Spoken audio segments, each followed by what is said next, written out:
Geronimo. You've heard the name, right? It's practically a legend of the American West.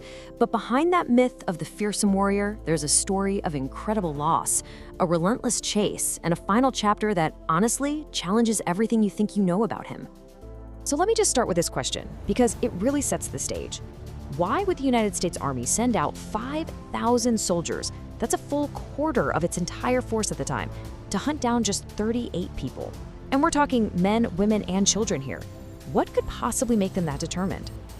The year was 1886, and this was the very end of the line for the Apache Wars, a fight that had been going on for decades. This one last massive manhunt, stretching across 2 whole countries, would become one of the most famous events in American history. It really was the end of an era. All right, so to really understand the warrior, we actually need to start at the end of his war. Let's jump to that final surrender in September 1886 and see exactly how this last chapter played out. After being chased day and night by thousands of American and Mexican troops through the mountains, Geronimo and his tiny group of followers finally just gave up.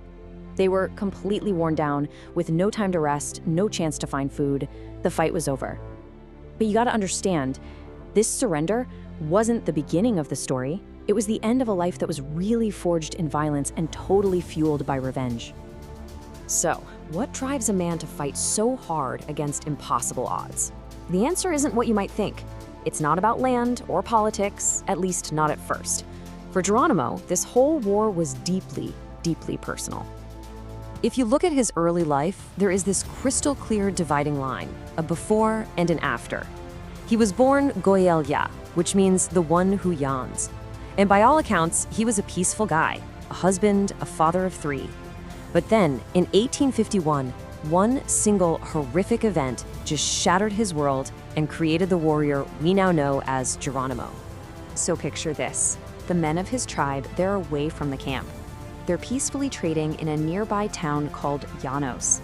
And seizing this opportunity, Mexican soldiers swept into the completely undefended camp. They showed absolutely no mercy.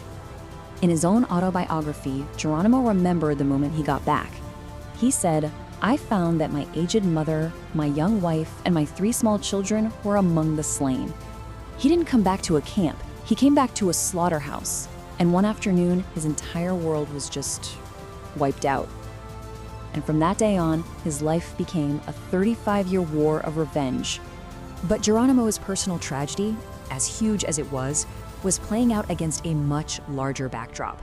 We're talking about the violent collision of 2 completely different worlds. And this really shows you the core of the conflict.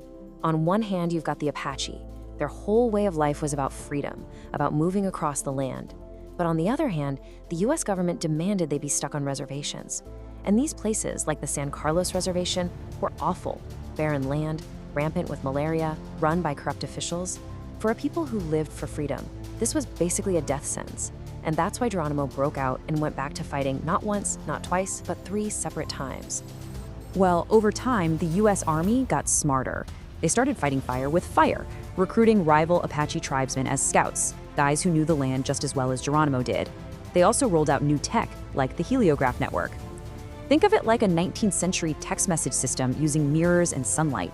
And, crucially, they got permission to cross into Mexico, which took away Geronimo's last safe place to hide. His old tactics just couldn't work anymore. So after his final surrender, Geronimo thought he'd be sent to a reservation with his people. But nope, instead, he began the absolute strangest and most tragic chapter of his life. Almost 3 decades as a prisoner of war. 27 years. Let that sink in. For the rest of his life, he was a prisoner of the very government he'd fought for so long.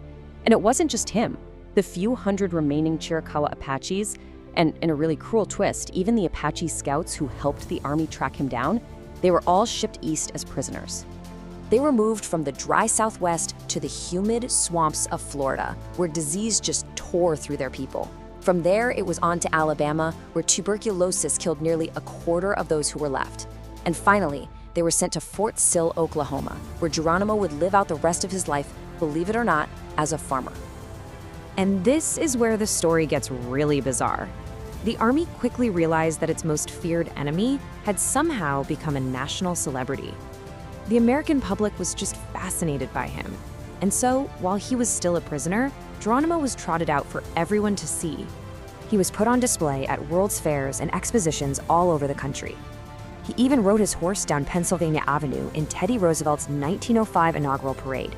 I mean, can you believe that? The man who once terrorized the frontier was now part of the national show. He actually learned to cash in on his own fame. He'd sell autographed pictures of himself, even the buttons right off his coat, and then just sew on new ones that night. And this famous picture of him in a top hat driving a car, it just perfectly captures how surreal his final years were. He was a living relic, a symbol of a world that had been totally and completely conquered. So after this long, strange journey from warrior to prisoner to celebrity, how did his story finally end? And what are we supposed to make of this really complicated legacy? He didn't die in some blaze of glory. In a final, quiet irony, Geronimo, the great Apache warrior, was thrown from his horse on a cold night. He died a few days later from pneumonia. He was 79 years old, and yes, he was still a prisoner of war. But despite all the public shows and the quiet farm life, that warrior spirit never left him. On his deathbed, he told his nephew his one great regret: "I should have never surrendered. I should have fought until I was the last man alive." He died with the regret of a fighter. And then comes the ultimate irony. The US military, his greatest enemy, would adopt his name as a symbol of courage. During World War II, paratroopers started yelling Geronimo as they jumped out of planes. And decades later, it was the code name for the operation to kill Osama bin Laden. The name of America's most famous enemy became a symbol of American bravery. So who was he? A ruthless killer obsessed with revenge? A freedom fighter trying to save his people's way of life? A survivor who adapted and became a celebrity? Or was he, in the end, some kind of uniquely American icon? The truth is, the answer is complicated, just like the man himself. And it really challenges all of us to think about how we choose to remember our own history.